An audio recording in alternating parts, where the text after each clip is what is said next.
Hello दोस्तों, मैं हूँ रज़िया। आप सभी का स्वागत है बेक विथ रज़िया पर। आज हम बनाएंगे बेकरी स्टाइल चॉकलेट स्पंज। ये बहुत ही सिंपल और आसान रेसिपी है और इसे बनाने के लिए सिर्फ़ और सिर्फ 4 इंग्रेडिएंट लगते हैं। इस स्पंज का इस्तेमाल करके आप अपनी पसंद की कस्टमाइज़ केक बना सकते हो या फिर आप इसे एज ए प्रोफेशनली भी इस्तेमाल कर सकते हो। तो बहुत ही सिंपल, बहुत ही मज़ेदार रेसिपी है, ज़रूर से इसे ट्राई करें। तो चलिए हम इस रेसिपी को बनाना शुरू करते हैं। बेकरी स्टाइल चॉकलेट स्पंज बनाने के लिए सबसे पहले हम एक केक टिन को ग्रीस करेंगे। तो मैं यहाँ पे 6 इंच का केक टिन ली हूँ और इसमें सबसे पहले हम चारों तरफ तेल लगा के ग्रीस कर लेंगे।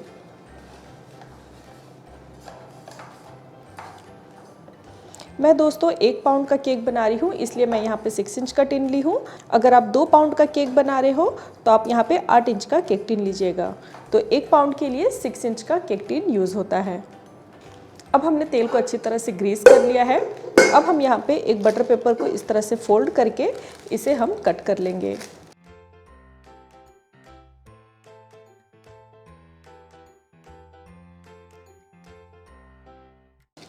और इस बटर पेपर को इस तरह से टिन में लगा के हम चिपका लेंगे।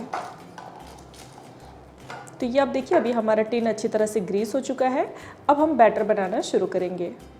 बैटर बनाने के लिए सबसे पहले हम एक मिक्सिंग बाउल में 2 अंडे फोड़ के डाल लेंगे।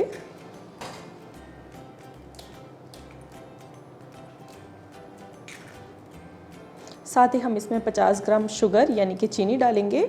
चीनी यहाँ पे नॉर्मल दाने वाली चीनी इस्तेमाल कर रही हूँ, जो हम अपने घर पे रेगुलर बेसिस पे इस्तेमाल करते हैं। साथ ही हम इसमें 1 छोटा चम्मच वनीला एसेंस डाल लेंगे। अब हम इन सभी चीज़ों को 4 से 5 मिनट तक बीट करेंगे, जब तक कि ये एकदम क्रीमी और फ्लफ़ी ना हो जाए।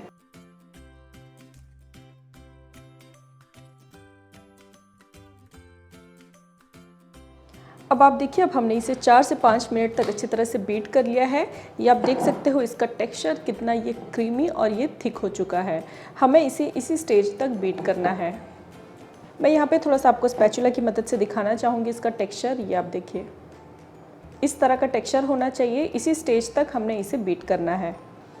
अब हम दोस्तों एक छन्नी लेंगे और इसमें 42 ग्राम मैदा डालेंगे और इसमें 8 ग्राम कोको पाउडर डालेंगे। इन दोनों को हम अच्छी तरह से छान लेंगे। आप चाहो तो इसे पहले से भी छान के साइड पे रख सकते हो, क्योंकि यहाँ पे मैं थोड़े से क्वांटिटी में बना रही हूँ, इसलिए मैं इसे इसी पे ही छान रही हूँ। अगर आप ज़्यादा क्वांटिटी में बना रहे हो तो आप मैदा कोको पाउडर दोनों को पहले से ही छान के साइड पे रख लो। तो ये आप देखिए, अब हमने इसे अच्छी तरह से छान लिया है। अब हम इसे कट एंड फोल्ड मेथड से इस तरह से मिक्स करेंगे। ये आप देखिए,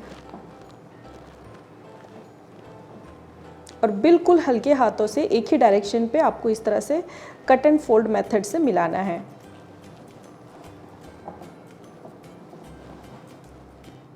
अब आप देखिए, अब हमने इसे अच्छी तरह से मिक्स कर लिया है। इसका ये आप टेक्सचर देखिए।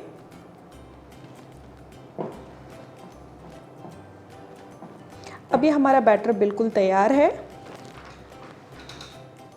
अब हम दोस्तों हमारा ग्रीस किया हुआ टिन लेंगे और अब हम इसमें हमारा तैयार किया हुआ बैटर डाल लेंगे।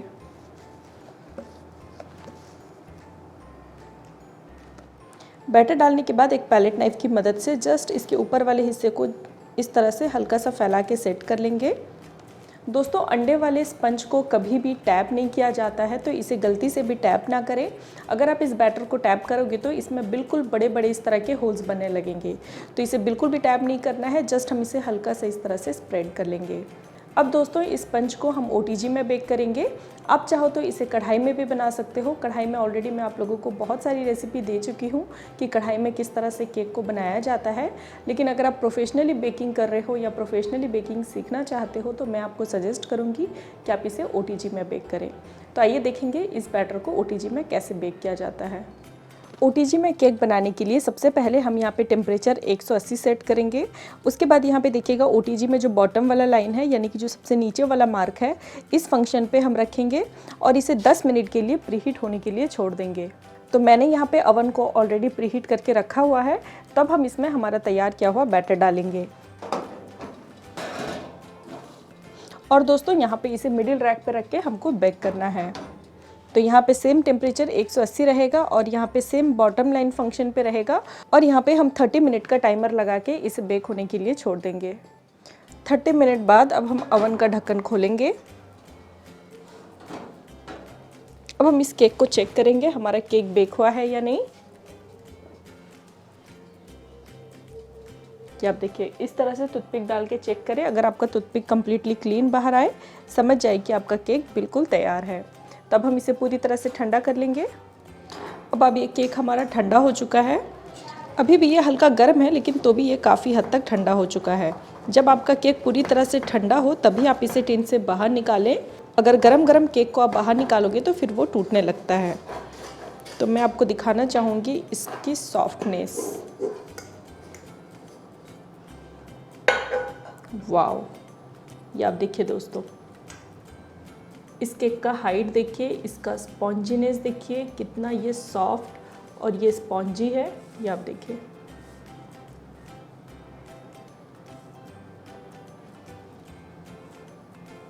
अगर आप इसे इस तरह से मुट्ठी भी बनाओगे ना तो ये आपका केक नहीं टूटेगा।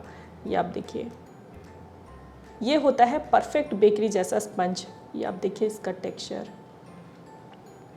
बहुत ही सिंपल, बहुत ही आसान सी रेसिपी है। आप इसे ज़रूर से ट्राई करिएगा और मुझे कमेंट करके ज़रूर बताइएगा कि आपको ये कैसा लगा।